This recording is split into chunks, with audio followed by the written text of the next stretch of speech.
So it's day 5 that I've been in the elder care center. Had a really very emotional, very tiring day yesterday. We went to a different ward because it's important for me to experience what it is like to be around those who have advanced dementia. It was very silent. I felt uncomfortable because I wanted to speak to everyone, but nobody could speak to me. And then there was this bright spark in the middle of everything, this particular lady who immediately is so socialized, even though her dementia is advancing. We connected straight away, and she looked so much like my late grandmother. It was like very difficult.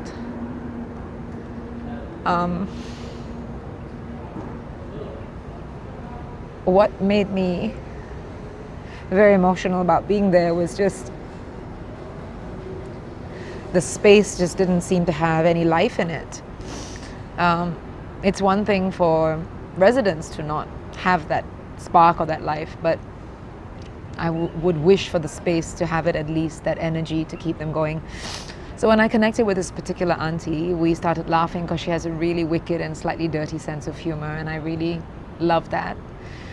And when we started to laugh, others who were more aware also started to laugh, and I just thought, that's magic. I mean, isn't that?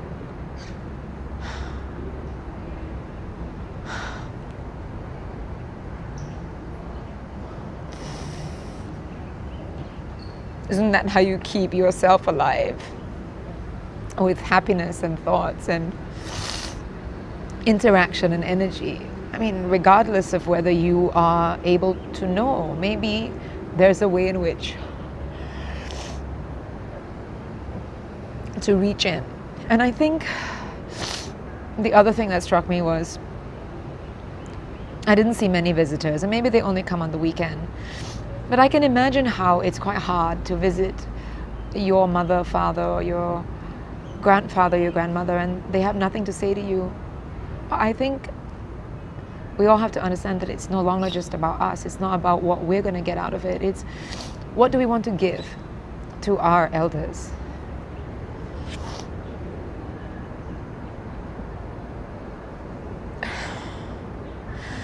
I think always put yourself in their shoes. Always think about, what if it was you? What kind of care would you want? Who would you want taking care of you, feeding you, cajoling you, talking to you? Don't you still want to be treated like a human being? And I think that's very, very important in dementia care. Be it the space that you have in which to sleep, or the bathroom that you go to, or the food that you eat, or the person who's feeding you.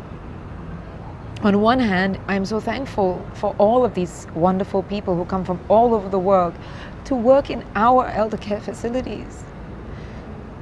At the same time, I'm like,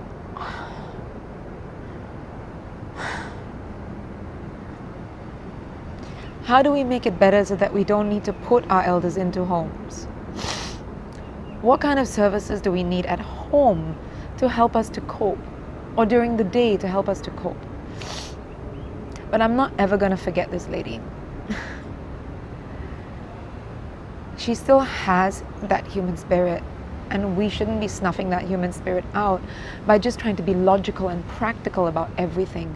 We must merge the practical and the emotional. They are correlated.